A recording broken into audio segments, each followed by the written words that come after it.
So the video and the images which you've just seen, I've created a link which is in the description. You can actually download those unedited images and the video and actually have a look at them on your own computer screen.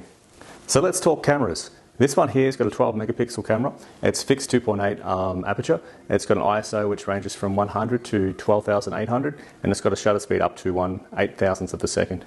So the video on this one, it can film 4K up to 60 frames a second and 1080p at 120 frames per second, and it does film in D-Cinelite. It's got a field of view, which is the angle of view of 150 degrees, and that's equivalent to about 15 mils on a normal camera lens. And a Mavic, for example, that's an 80 degrees field of view with about a 28 mil lens. It's pretty much an Osmo Action right here, what you're seeing, and that's arguably equivalent to a GoPro. It's got the ability to operate in auto and also fully manual, and really a camera is only as good as the person operating it. So yeah, the quality's there, it's up to you what you're able to achieve with it. The advantage of the version 2s is able to communicate over 2.4 and 5.8, which is a dual range, where the version 1 was just the one range. So if you've flown any DJI drone in the past, you'll pick this up really quickly. Normal mode won't be a problem for you. Sport and manual, I'd certainly suggest to use that simulator. Otherwise, this drone really is a good hybrid. It's somewhere in between a Mavic Pro and a race FPV drone.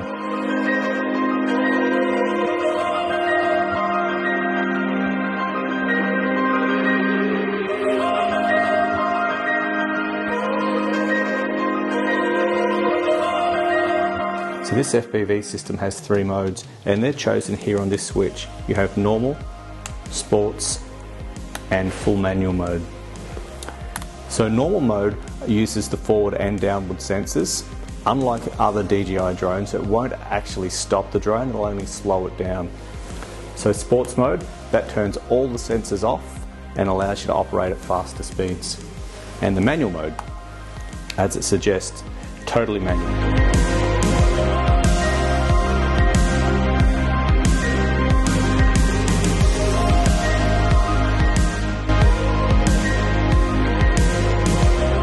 In the goggles menu, you go to Settings, Control, Remote Controller, and then down the bottom where it says Custom, you turn the manual setting on. In addition to this, in the same area, you need to go to Gain and Expo. In this area, you'll be able to see M Mode Attitude Limit. This needs to be turned off to enable full acrobatics mode. So normally when you let go of the controls, they'll spring back to the center. In normal mode, you can operate like that if you want, but it's an advantage to have them free.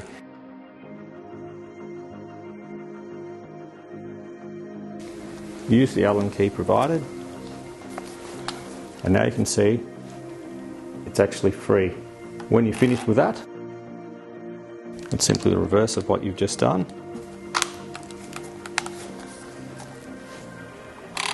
And we're back to normal. So this is the Dji Intelligent Battery.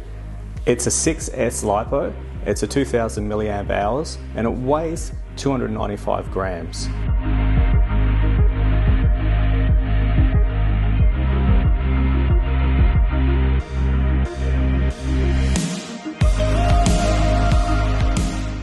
You plug this device into the goggles, then that goes into your mobile phone, and you will actually use the controllers and the goggles.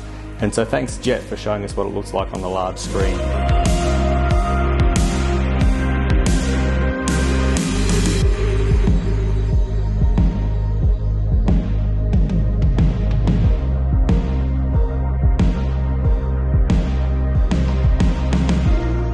So if you don't know what this is, maybe you don't have time to do this, this new DJI system is ready to fly out of the box. With the simulator, you'll be up having fun with friends like this in no time. It's calling me.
Sky.